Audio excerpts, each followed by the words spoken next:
The Enchanted Frog. Once upon a time, there was a merchant who had 3 daughters, but his wife was with God. Once he planned a journey across the ocean to a foreign land in order to bring back gold and other valuable things. He consoled his weeping children, saying, "I will bring back something beautiful for you. What do you want?" The oldest asked for a silk dress, and it must be made of 3 kinds of silk. The second desired a feathered hat, and it must have 3 kinds of feathers. The youngest finally said, "Bring me a rose, dear father, and it must be fresh, and have 3 colors." The merchant promised to do this, kissed his daughters, and departed. After arriving in the foreign land, he ordered the dress of the 3 kinds of silk for his oldest daughter, and the hat with the 3 kinds of feathers for the second one. Both were soon finished, and of seldom splendor.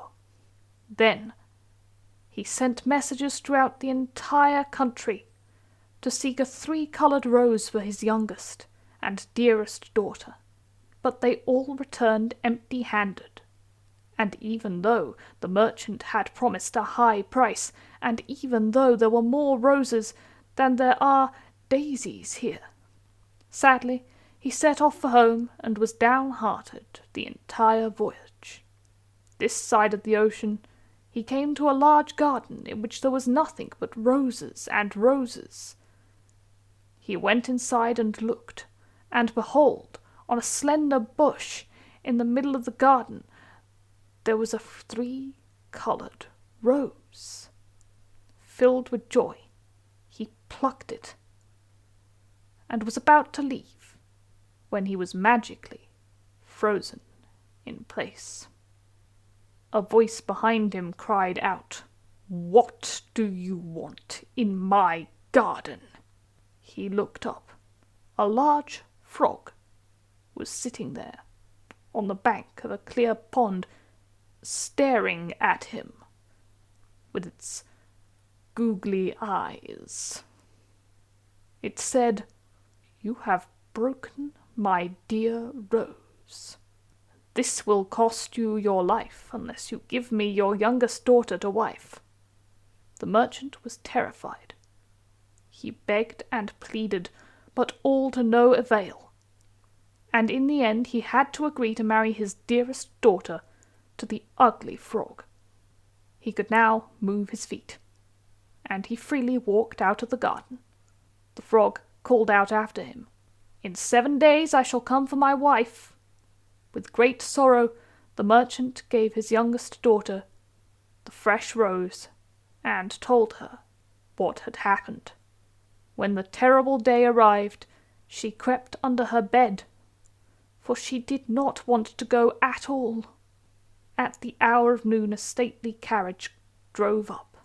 The frog sent his servants into the house, and they immediately went to the bedroom and dragged the screaming maiden from her bed, then carried her into the carriage. The horses leaped forward, and a short time later they were in the blossoming rose garden. In the middle of the garden, immediately behind the clear pond, there stood a small house. They took the bride into the house and laid her on a soft bed. The frog, however, sprang into the water. Darkness fell, and after the maiden had awakened from her unconsciousness, she heard the frog outside singing wonderfully sweet melodies. As midnight approached, he sang ever more sweetly, and came closer and closer to her. At midnight, the bedroom door opened, and the frog jumped onto her bed. However, he had touched her with his sweet songs, and she took him into bed with her and warmly covered him up. The next morning when she opened her eyes, behold, the ugly frog was now the handsomest prince in the world. He thanked her with all his heart, saying, "You have redeemed me, and are now my wife," and they lived long and happily together.